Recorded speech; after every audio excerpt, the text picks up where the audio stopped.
Imagine giving your blood, sweat, and tears to serve your country, training for years, mastering every maneuver in the world's most powerful attack helicopter, only to be told by your own commanders, "Sorry, combat's not for you because you're a woman." Sounds like a nightmare, right? Well, buckle up because this is the unbelievable true-to-life story of Captain Emily Carter, the female Apache pilot they laughed at, humiliated, and tried to sideline, until the day came when the entire U.S. Army watched her do something that no one else could. Before we dive in, make sure you smash that subscribe button because what Emily did didn't just silence her critics. It made history. Emily Carter had dreamed of flying since she was 8 years old, sitting in the back seat of her father's pickup truck, watching Apaches slice through the Arizona sky like steel eagles. She had posters of helicopters on her bedroom wall when other girls were hanging up pop stars. She studied harder than anyone else in school, joined ROTC in college, crushed every fitness test, and graduated at the top of her class from flight school. She didn't just earn her wings, she earned respect from those who believed in merit, but not everyone did. From day one at Fort Hood, Emily felt the eyes, the stares, the whispers, the sarcastic claps during briefings. "Nice ponytail, Carter. Think that'll scare the Taliban?" One sergeant sneered under his breath. She ignored it because she had a bigger mission, to prove that gender didn't define courage.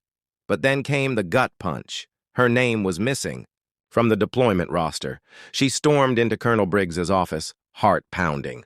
"Sir, there must be a mistake. I logged more flight hours than half the guys on that list." Briggs didn't even look up from his coffee. "Not a mistake. It's a decision. You're not ready for direct combat.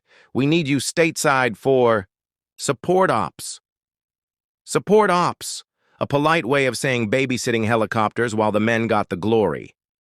Emily's fists clenched so hard her nails dug into her palms.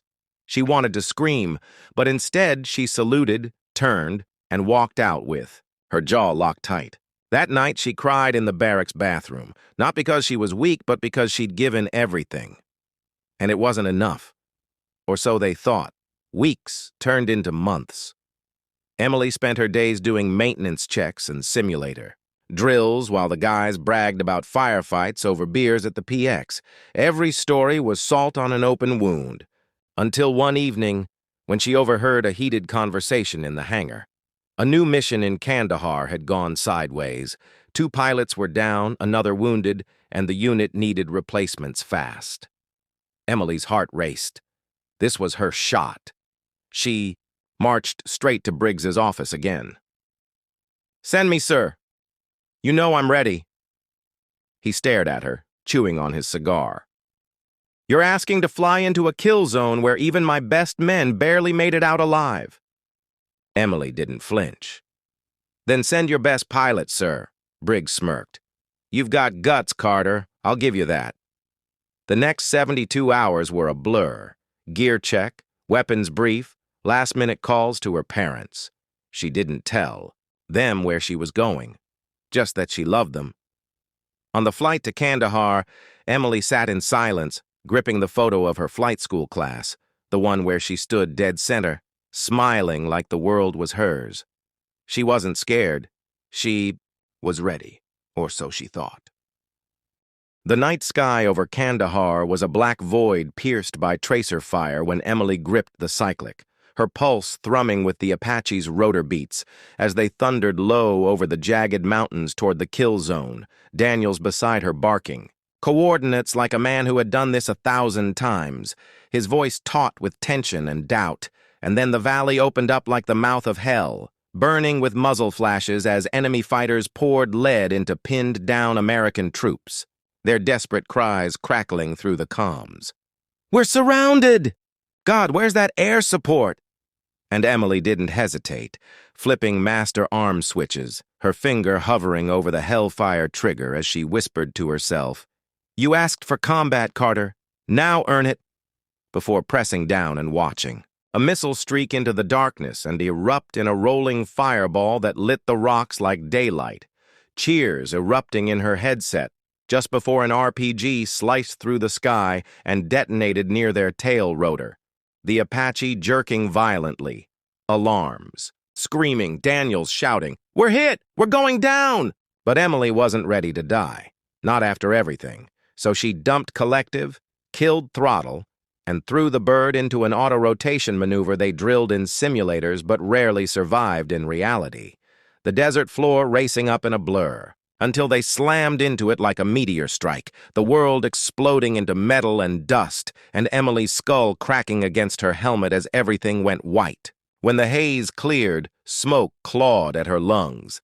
Daniels hung limp and bleeding, and enemy silhouettes were moving in, 10, maybe more, rifles glinting under the sickle moon, and Emily's instincts screamed move, so she dragged Daniels from the wreck, teeth gritted against the agony lancing her ribs, and ducked behind the shattered tail boom as bullets chewed the sand where her legs had been a heartbeat ago. Her hands trembling as she checked her mags, 2 left, Daniels barely conscious, no radio contact, no cavalry, just her against the night. And when the first fighter broke cover, she rose and dropped him with a controlled burst, rolled through smoke to snatch his AK, and laid down fire like a woman possessed, cutting through 3 more before they could flank her, hot brass burning her gloves.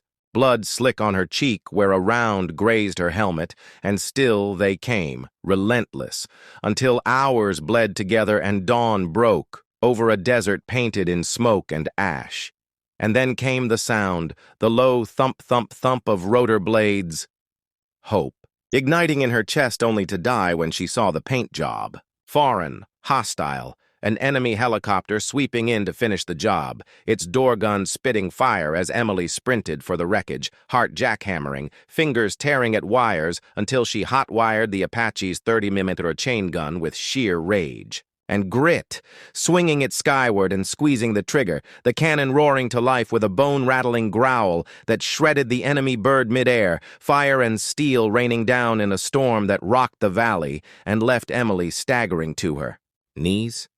Coughing blood but still alive, whispering to the unconscious Daniels, "Not on my watch," moments before Black Hawks ripped through the smoke and Rangers fast-roped down, their cameras catching everything, the wreckage, the smoking ruin of an enemy chopper, and Emily Carter, bloodied and unbowed, standing like an avenging angel against the rising sun. And later, when the world saw that footage, when the president himself pinned the Distinguished Flying Cross to her chest and said, "This is what an American hero looks like," every man who ever smirked, doubted, or told her she didn't belong swallowed their pride.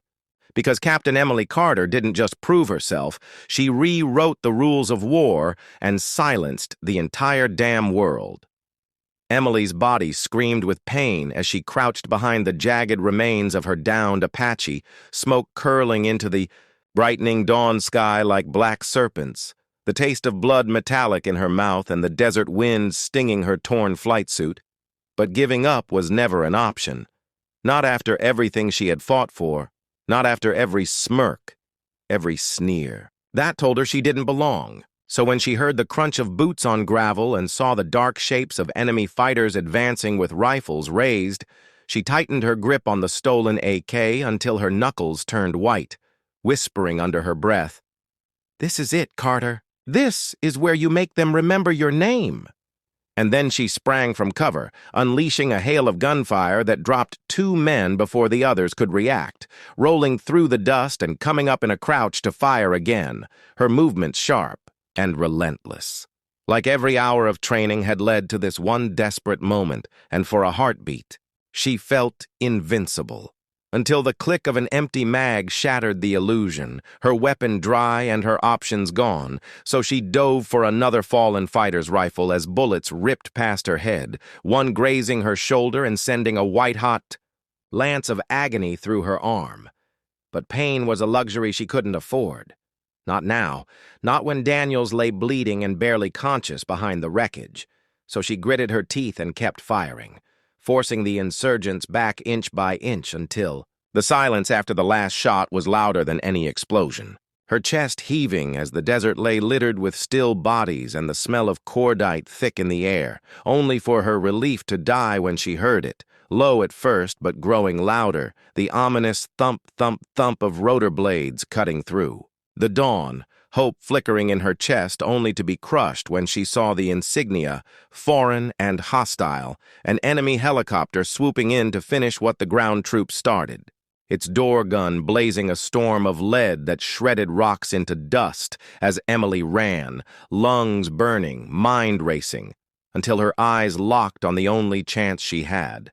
The shattered remains of her Apache and the 30mm chain gun still clinging to life like a sleeping dragon. And with blood-slick hands, she tore into the guts of the wreck, hot-wiring wires with raw desperation as the enemy bird banked hard for another pass, its shadow sliding over her like a predator's claw. And just as it loomed in for the kill, Emily yanked the trigger and unleashed hell, the chain gun roaring to life with a mechanical growl that shook the valley as a torrent of depleted uranium shells ripped the sky open, tearing into the enemy chopper until it erupted in a fireball that rained molten steel across the sand, the shockwave slamming Emily to the ground as smoke and flames turned dawn into apocalypse. And for a moment, there was nothing but silence, broken only by her ragged breathing as she crawled back to Daniels, clutching his dog tags and whispering, "We're going home," right before the real rescue arrived. Blackhawks tearing through the smoke, Rangers fast roping into the chaos, medics swarming as cameras rolled, capturing the image that would soon circle the globe. Captain Emily Carter, bloodied but unbowed, standing like a lone warrior amid the wreckage of 2 helicopters and a valley of silence. And when the world saw that footage, when the president himself pinned the Distinguished Flying Cross to her chest and said, "This is what an American hero looks like," every voice that once doubted her fell silent. Because Emily Carter didn't just survive, she rewrote history and proved that courage knows no gender, no limits, and no surrender.